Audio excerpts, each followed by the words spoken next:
bilgende senin kötülemek varısı da yanlış buldu.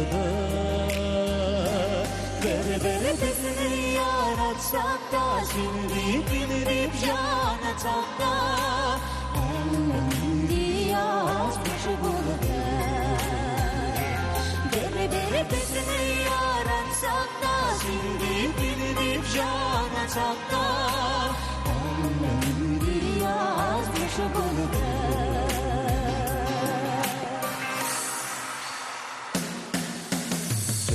Sıyıp alıştırdı, saf mehabet bağıştırdı, bitini gönleri yanılış uzadı.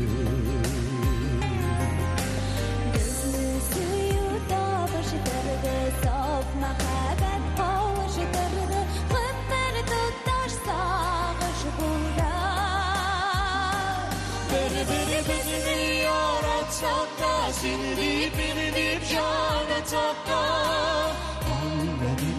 yazmış buldu. Beri bizi yaratsak da silip bilip yanacak da ellerini yazmış buldu.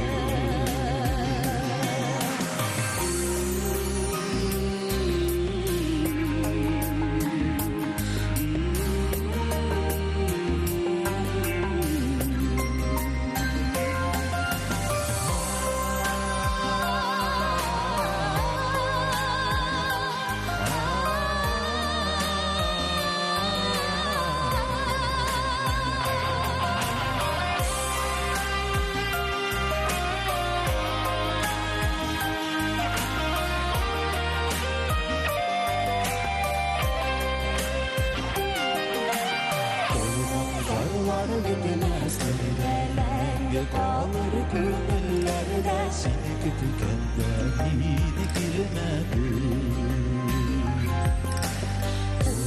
Zarlar bitmez nerelerde kalır gönüllerde bin kötüken de sen girmedin.